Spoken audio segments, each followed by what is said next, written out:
যে কোনো চাকরির পরীক্ষার জন্য ভারতীয় সংবিধান একটি গুরুত্বপূর্ণ সাবজেক্ট। তো ভারতীয় সংবিধান আমরা আলোচনা করছি, 20 নম্বর ভিডিওতে আমরা পৌঁছে গেলাম।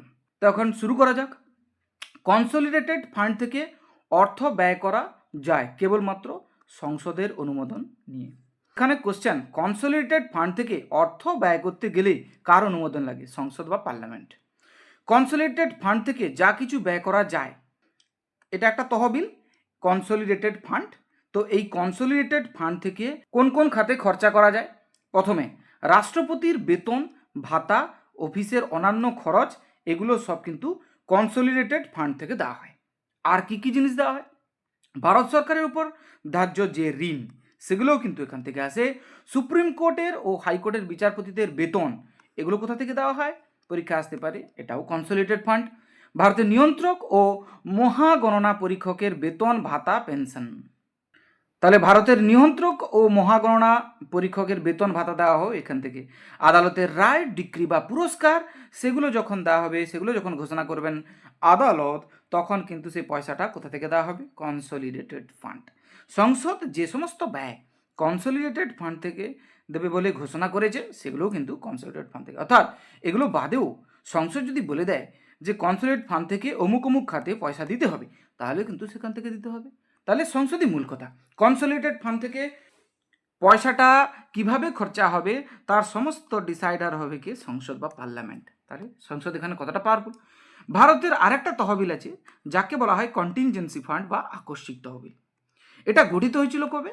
এটা এখন প্রশ্ন 1950 সালে। কত নম্বর ধারাতে? 267 নম্বর ধারাতে। এবং এই আকস্মিক তহবিল বা কন্টিনজেন্সি ফান্ড, এটা যখন গঠিত হয়, কার দ্বারা গঠিত হয়? সংসদ কর্তৃক। এটাও গঠন করেন সংসদ। কন্টিনজেন্সি ফান্ডের নিয়ন্ত্রক কাকে বলা হয়? কন্টিনজেন্সি ফান্ডের নিয়ন্ত্রক কিন্তু রাষ্ট্রপতি। তাহলে রাষ্ট্রপতির কাছে কন্টিনজেন্সি ফান্ড বা আকস্মিক তহবিলের নিয়ন্ত্রণ থাকে। কিন্তু যদি বলা হয় এর আগে যেটা ছিল, সেটা কি ছিল বলো তো? সেটা ছিল কনসলিডেটেড ফান্ড। এটা কিন্তু সম্পূর্ণ দায়িত্ব কার কাছে? সংসদের কাছে বা পার্লামেন্টের কাছে। রাষ্ট্রপতি এই কন্টিনজেন্সি ফান্ড থেকে অগ্রিম অর্থ প্রদানের অনুমতি দিতে পারেন। তাহলে এই আকস্মিক তহবিল থেকে অগ্রিম অর্থ প্রদানের অনুমতি দিতে পারেন কে? রাষ্ট্রপতি। কখন? না অপ্রত্যাশিত ব্যয় নির্বাহের জন্য। অপ্রত্যাশিত ব্যয় বলতে কীরকম সেটা? না ধরো ফ্লাড এলো, কোথায় বন্যা আসবে সেটা তো আগে থেকে জানা নেই। তাহলে হঠাৎ করে আসবে বন্যা, তখন যখন অর্থের প্রয়োজন হবে, রাষ্ট্রপতি কন্টিনজেন্সি ফান্ড থেকে অর্থ প্রদানের অনুমতি দিতে পারেন। তাহলে এরকম আর কি হতে পারে? ড্রট, বন্যা, তাহলে ফ্লাড হতে পারে, খরা হতে পারে। তবে এই ব্যয় সংসদ কর্তৃক অধিকারপ্রাপ্ত হতে হবে। এই ব্যয়কে পূরণ করতে হবে সহায়ক অতিরিক্ত অনুদানের মাধ্যমে। এগুলো পয়সাটা এভাবে ঢুকাতে হবে। তো কেন্দ্রীয় সরকারের মতো অঙ্গরাজ্যের রাজ্যপালের অধীনেও একটি আকস্মিক তহবিল থাকে। তাহলে যেভাবে কেন্দ্র সরকারের ক্ষেত্রে রাষ্ট্রপতির কাছে একটি আকস্মিক তহবিল থাকে, একইভাবে একটি রাজ্যের কাছেও আকস্মিক তহবিল থাকে। রাজ্যে কার কাছে থাকে? রাজ্যের নিয়মতান্ত্রিক প্রধান কে? রাজ্যপাল। তাহলে রাজ্যপালের কাছে একটি আকস্মিক তহবিল থাকে, কেন্দ্র সরকারের মতো রাজ্যেও কিন্তু। ক্লিয়ার? এরপরে আছে নীতি আয়োগ। এটা কবে গঠিত হয়? Very important question. 2025 সালে গঠিত হয়। কিভাবে গঠিত হয়েছিল? না ইউনিয়ন ক্যাবিনেটে প্রস্তাবের দ্বারা এটা পাস হয় নীতি আয়োগ। নীতি আয়োগের পুরো নাম কি? National institute for transforming India Aayog. National institute, N for national, I for institute, তারপরে আছে ফর, টি ফর ট্রান্সফর্মিং, তারপরে ইন্ডিয়া, আই ফর ইন্ডিয়া, তারপরে আছে আয়োগ, নীতি আয়োগ। হয়ে গেল। ভেরি ইম্পর্টেন্ট কোশ্চেন, আসতেই পারে পরীক্ষায়। নীতি আয়োগের সদর দপ্তর কোথায়?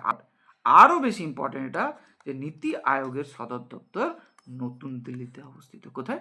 নিউ দিল্লি। নীতি আয়োগের পরিবর্তে পূর্বে যে কমিশন ছিল, আগে কিন্তু নীতি আয়োগ ছিল না। এই নীতি আয়োগ কিন্তু আগের সরকার যেটা রেখেছিলেন পরিকল্পনা কমিশন নামে নীতি আয়োগটা, তার মানে পরিকল্পনা কমিশন, তার নাম পরিবর্তন করে এখন বর্তমানে 2025 সালে নীতি আয়োগ হয়ে গেছে। নীতি আয়োগের প্রধান কে? না পরিকল্পনা কমিশনের প্রধান যিনি থাকতেন, প্রধানমন্ত্রী। পরিকল্পনা কমিশনের যিনি প্রধান ছিলেন পদাধিকার বলে, তিনি প্রধানমন্ত্রী। তার পরিকল্পনা কমিশন যেহেতু পাল্টে গিয়ে নীতি আয়োগ হয়েছে, তাহলে নীতি আয়োগের চেয়ারম্যান কে থাকবেন বা প্রধান কে থাকবেন? ভারতের প্রধানমন্ত্রী যিনি থাকবেন। তাহলে বর্তমানে নীতি আয়োগের চেয়ারম্যান কে হবেন? না পদাধিকার বলে শ্রী নরেন্দ্র মোদী। নীতি আয়োগ যে সূচকগুলি প্রকাশ করে, তাহলে নীতি আয়োগ অনেকগুলো সূচক প্রকাশ করে, সেগুলো কি কি সেগুলো জানবো। Agricultural marketing and farm friendly reforms index 1 নম্বর। 2 নম্বর হচ্ছে স্কুল শিক্ষার গুণমান সূচক, যেটাকে বলা হয় SEQI 2 নম্বর। নীতি আয়োগে আরও একটা সূচক প্রকাশ করে নীতি আয়োগ, সেটা হচ্ছে India innovation index, next health index. এগুলো সব সূচক প্রকাশ করে কে? নীতি আয়োগ। নীতি আয়োগের বর্তমান চেয়ারম্যান কে? তাহলে বর্তমান চেয়ারম্যান যিনি বর্তমান প্রধানমন্ত্রী নরেন্দ্র মোদী, তাহলে নীতি আয়োগের বর্তমান chairman Narendra Modi. Vice chairman Shri Suman K Bery. যখন এটা তৈরি করেছিলাম নোটসটা, তখন শ্রী সুমন কে বেরি ছিলেন। তোমরা এখন দেখে নিবে যে প্রেজেন্টকে। বর্তমান সিও চেঞ্জ হতে পারে 2023 সাল থেকে। শ্রী BVR সুব্রমণিয়ম তিনি ছিলেন 2023 থেকে। এখন যদি পাল্টে গেছে একবার সার্চ করে নিতে পারো গুগলে। সরকারি দুর্নীতি সংক্রান্ত অভিযোগ গ্রহণ করেন। সরকারি দুর্নীতি সংক্রান্ত অভিযোগ গ্রহণ করেন কে? সরকারি দুর্নীতি সংক্রান্ত অভিযোগ গ্রহণ করেন, সরকার কোনো দুর্নীতি করেছে কিনা সেই অভিযোগ গ্রহণ করবেন লোকপাল। তাহলে লোকপালের একটা কাজ জানা হয়ে গেল। আচ্ছা, অভিযোগ গ্রহণ করার পরে সেটা নিয়ে তদন্ত করবেন কে? না সেই লোকপাল। এই যে লোকপাল যে অভিযোগ গ্রহণ করলো সরকারের দুর্নীতির ব্যাপারে, সেই কিন্তু তদন্ত চালাবে। ওকে, তাহলে প্রধানমন্ত্রীর বিরুদ্ধেও দুর্নীতির অভিযোগ জানানো যাবেই। তুমি প্রধানমন্ত্রীর বিরুদ্ধেও কিন্তু দুর্নীতি অভিযোগ জানাতে পারো। সেটা কোথায়? লোকপালের কাছে। ওকে, কেন কি? প্রধানমন্ত্রী সরকারের একটা অবিচ্ছেদ্য অঙ্গ। অভিযোগের 1 বছরের মধ্যেই তদন্ত শেষ করে 2 বছরের মধ্যেই সাজা ঘোষণা করতে হবে। তাহলে তদন্ত শেষ করার সময় কত? 1 বছর। আর সাজা দিতে হবে যদি অপরাধী বলে ঘোষিত হয়, কত? না 2 বছর, ম্যাক্সিমাম 2 বছরের মধ্যে। এগুলোও কিন্তু ইম্পর্টেন্ট। 1, 2। 1 বছর কখন? না তদন্ত শেষ করতে হবে। 2 বছর পিরিয়ডটা কিসের জন্য? না 2 বছরের মধ্যে সাজা ঘোষণা করতে হবে, পানিশমেন্ট ঘোষণা করতে হবে যদি দোষী বলে সাব্যস্ত হয়ে থাকেন। এগুলো কার কাজ? লোকপালের কাজ। তাহলে লোকপালের কাজ আমরা জেনে নিলাম। ভারতের প্রথম লোকপালের চেয়ারম্যান কে ছিলেন? ভেরি ভেরি ইম্পর্টেন্ট, 2019 সাল থেকে পিনাকি চন্দ্র ঘোষ।